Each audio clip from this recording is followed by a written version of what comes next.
நமஸ்தே viewers. இன்னைக்கு நம்ம விஷாரத் பூர்வா தமிழ்ல தேர்ட் பேப்பரோட இம்பார்ட்டன்ஸ் தான் பார்க்க போறோம். இது வந்து நம்மளோட February 2024 எக்ஸாமோட இம்பார்ட்டன்ஸ் அண்ட் அதோட டீடைல்ஸ் நம்ம தெரிஞ்சுக்க போறோம். இதுல வந்து பாத்தீங்கன்னா உங்களோட 100 மார்க் இந்த கொஸ்டின் பேப்பர். இதுல வந்து ரெண்டு ரோமன் லெட்டர் தான், பிரிவு 1 அண்ட் பிரிவு 2. சோ இந்த ரெண்டு பிரிவையும் சேர்த்து நீங்க டோட்டலா 5 கொஸ்டின்ஸ் எழுதணும். ஒரு கொஸ்டினுக்கு பாத்தீங்கன்னா 20 மார்க் கேரி அவுட் ஆகுது. சோ நீங்க 5 கொஸ்டின்ஸ் எழுதுறதுனால 20 into 5 100 மார்க்குக்கு நீங்க எழுத போறீங்க. சோ ஒரு கொஸ்டின் நம்மளுக்கு வந்து 20 மார்க் அப்படிங்கறதுனால நீங்க வந்து மோர் தேன் 3 பேஜஸ் எழுதணும். ஓகே, சோ அதோட இம்பார்ட்டன்ஸ் பார்க்கலாம். உங்களோட பிரிவு 1 ஓட ஹெட்டிங் பாத்தீங்கன்னா இலக்கிய கனிகள். சரியா? இந்த இலக்கிய கனிகள்ல இருந்து எக்ஸாம்ல வந்து உங்களுக்கு வந்து 4 கொஸ்டின்ஸ் கொடுத்திருப்பாங்க. அதுல வந்து நீங்க ஒரு ஃபர்ஸ்ட் ஒரு 3 எழுதுறீங்கன்னு வச்சுக்கோங்க. அப்பனா பிரிவு 2ல வந்து 2 எழுதுனா போதும். அப்படி இல்ல, எனக்கு வந்து பிரிவு 1ல வந்து எனக்கு 2 தான் தெரியும் அப்படின்னா நீங்க 2 கொஸ்டின்ஸ் எழுதிக்கலாம். அண்ட் பிரிவு 2ல வந்து மீதி நீங்க 3 எழுதணும். சோ டோட்டலி ஆல் டுகெதர் நம்ம வந்து 5 கொஸ்டின்ஸ் எழுத போறோம். இப்ப நம்ம இம்பார்ட்டன்ஸ்க்கு போலாம்.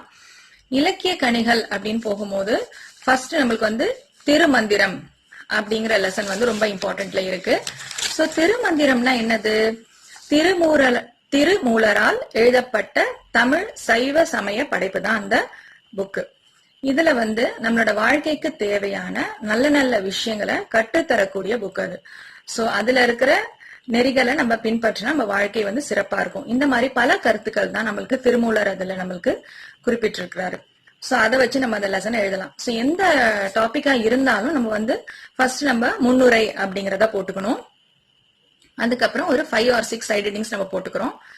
அதுல வந்து உங்களுக்கு இம்பார்ட்டன்டா இருந்த லைன்ஸ் நீங்க கோட்ஸ் பண்ணி கூட எழுதிக்கலாம். அதுக்கப்புறம் முடிவுரை எழுதணும்.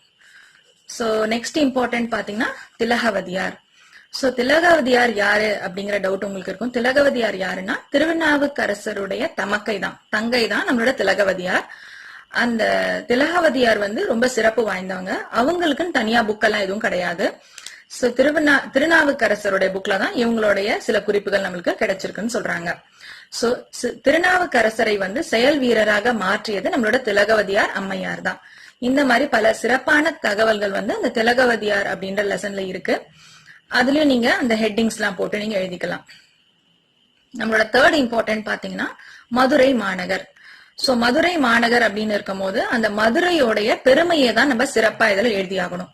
சோ மதுரையோட சிறப்பு அப்படின்னு பாத்தீங்கன்னா அந்த சிலப்பதிகாரம் அப்படின்ற புக்ல நம்மளுக்கு நிறைய விஷயங்கள் கொடுத்திருக்காங்க. அதனால அந்த பாயிண்ட் நீங்க மென்ஷன் பண்ணிக்கலாம். அண்ட் வந்து கங்கை, யமுனை, கிருஷ்ணா, பாலாறு போன்ற நதிகள்லாம் நீராடி பெரும் பயனை மதுரை நகரில் வாழும் மக்கள் அனைவரும் பெறுவர். இந்த மாதிரி சிறந்த வாக்கியங்கள் வந்து அந்த மதுரை பத்தி கொடுத்திருக்காங்க.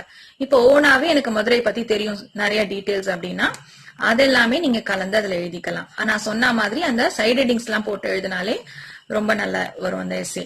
நெக்ஸ்ட் வந்து பாத்தீங்கன்னா எல்லாம் இன்பமயம். எல்லாம் இன்பமயம் அப்படின்ற லெசன்ல வந்து இறைவனின் படைப்பில் எல்லாமே இன்பம் தருபவையே. சோ கடவுளோட படைப்புல எல்லாமே நம்மளுக்கு வந்து ஒரு சந்தோஷத்தை கொடுக்கக்கூடியதுதான். அத வந்து பாரதியார் வந்து ஒரு பாட்டுல சொல்லியிருக்காரு. எப்படி சொல்லியிருக்காரு? எத்தனை கோடி இன்பம் வைத்தாய் இறைவா அப்படின்னு பாடியிருக்கிறாரு. சோ நம்ம வந்து கொடையும் ஒரு இன்பம் தான். நம்ம ஒருத்தருக்கு வந்து கஷ்டப்படுறாங்க, அவங்களுக்கு நம்ம சின்ன உதவி செய்யறோம் அப்படின்னா அதுவும் ஒரு இன்பம் தான். சோ ஒருத்தரோட பிரச்சனையை சால்வ் பண்றோம் அப்படின்னா அதுவும் இன்பம் தான். ஒருத்தருக்கு நம்ம கற்றுக் கொடுக்கிறோம், கல்வி அறிவித்தவன் இறைவன் சொல்லுவாங்க. சோ அது கூட ஒரு நல்ல செயல் தான். சோ எதெல்லாம் வந்து இன்பமா இருக்கோ அதெல்லாம் நீங்க மென்ஷன் பண்ணி ஓனாவே எழுதலாம். சோ உங்களோட புக்ஸ்ல இருந்தும் பாயிண்ட்ஸ் எடுக்கலாம், ஓனா எழுதலாம், நீங்க ஜென்ரலா கூட அதுல எழுதலாம். நெக்ஸ்ட் வந்து பாத்தீங்கன்னா நகைச்சுவை. நகைச்சுவை என்ற தலைப்புல வந்து பல கருத்துக்கள் இருக்கு. அந்த எல்லா கருத்துக்களோட ரொம்ப முக்கியமா இருக்கிறது வந்து நம்மளுடைய தேசத்தின் தந்தையான காந்தியடிகள் ஒரு கருத்தை அங்க சொல்லியிருக்காரு இந்த லெசன்ல. நகைச்சுவை என்று ஒன்று இல்லாவிட்டால் நான் என்றோ தற்கொலை செய்து கொண்டிருப்பேன் அப்படின்னு சொல்லிட்டு அந்த லைன் அவர் மென்ஷன் பண்ணியிருக்காரு. ஏன்னா வந்து வாழ்க்கையில வந்து நிறைய துன்பங்கள் நம்மளுக்கு வரும்.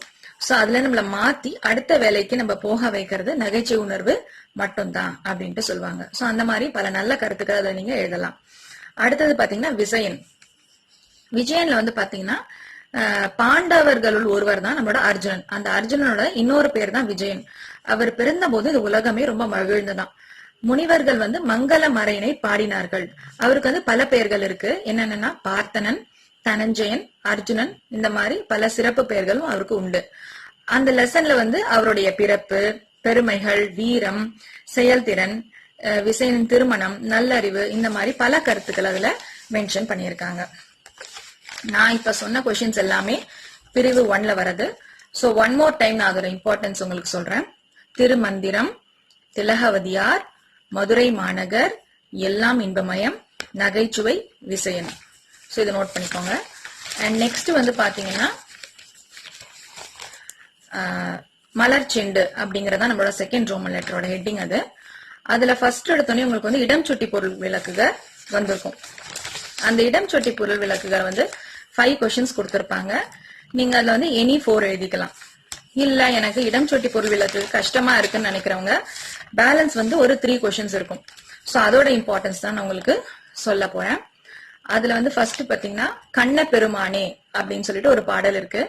அது வந்து நம்மளோட மகாகவி சுப்பிரமணிய பாரதியார் வந்து எழுதியிருக்காரு. நீங்க ஃபர்ஸ்ட் வந்து அந்த ஆசிரியர் குறிப்புல நீங்க மகாகவி பாரதியாருடைய பிறப்பு, அவர் பிறந்த ஊர், அப்புறம் வந்து அவருடைய அம்மா அப்பா, அவர் எழுதின முக்கியமான புக்ஸ் அதெல்லாம் நீங்க எழுதிக்கலாம். அதுல வந்து கண்ணனுடைய குணநலன்கள் தான், நற்குணங்கள் பத்தி அதுல குறிப்பிட்டிருக்காங்க. சோ செகண்ட் பாத்தீங்கன்னா நீ மணி நான் ஒளி அப்படிங்கறது பாடல் தான். அது வந்து நம்மளோட கவிஞர் கண்ணதாசன் தான் எழுதியிருக்காரு. இந்த பாடல்ல வந்து பாத்தீங்கன்னா கடவுள் யார் என்பதை அழகாக விளக்கியுள்ளார். ரொம்ப அழகான முறையில நம்மளுக்கு கடவுளுடைய பல கோணங்களை பத்தி நம்மளுக்கு நிறைய விஷயங்களை இந்த பாடல்ல தெரிவிச்சிருக்காங்க. அடுத்தது பாத்தீங்கன்னா குற்றால குறவஞ்சி. குற்றால குறவஞ்சியோட ஆசிரியர் வந்து திரிகூட ராசப்ப கவிராயர். இதுல வந்து சிங்கனும் சிங்கியுமோட உரையாடல் வந்து ரொம்ப சிறப்பான விதத்துல அமைஞ்சிருக்கு. அதெல்லாம் நீங்க பாயிண்ட்ஸா போட்டு ஃபர்ஸ்ட் நீங்க இன்ட்ரோடக்ஷன் எழுதிக்கலாம். சிங்கனை பத்தியும் சிங்கிய பத்தியும் இன்ட்ரோடக்ஷன் எழுதிட்டு அதுக்கப்புறம் அவங்க 2 பேரோட உரையாடலோடைய சில முக்கியமான லைன்ஸ் அதுல கோட் பண்ணிட்டு அதுக்கப்புறம் அதை நீங்க எக்ஸ்பிளைன் பண்ணலாம். அதுக்கு அடுத்தது வந்து பாத்தீங்கன்னா முக்கூடர் பல்லு. இந்த முக்கூடர் பல்லு லெசன் இந்த பாட்டுல வந்து பாத்தீங்கன்னா உழவு தொழிலை செய்யும் பல்லர்களின் வாழ்க்கை வரலாற்றை கூறுவது பல்லு எனப்படும். அதுல வந்து மூத்த பல்லி, இளைய பல்லி அப்படின்னு சொல்லிட்டு 2 பேருடைய நிறைய விஷயங்கள் அவங்கள பத்தின டீடைல்ஸ் இதுல கொடுத்திருக்காங்க. நெக்ஸ்ட் பாத்தீங்கன்னா பெரிய புராணம். சோ பெரிய புராணத்தை எழுந்தவர் வந்து சேக்கிழார். அது வந்து சைவ திருமுறையில் பெரிய புராணம் 12ஆம் திருமுறை ஆகும். இந்த நூல் வந்து 72 நாயன்மார்களை பற்றி எழுதப்பட்டுள்ளது. அந்த மாதிரி பெரிய புராணத்தையோட முன்னுரை அப்படின்னு போட்டுட்டு அதுக்கப்புறம் கொஞ்சம் நிறைய பாயிண்ட்ஸ் எல்லாம் நம்ம சைட் ஹெட்டிங்ஸ் போட்டு எழுதிக்கிறோம். அதுக்கப்புறம் முடிவுரை எழுதி முடிச்சிடறோம். நெக்ஸ்ட் பாத்தீங்கன்னா திருக்குறள். சோ திருக்குறளை இயற்றியவர் வந்து நம்மளோட திருவள்ளுவர் தான்.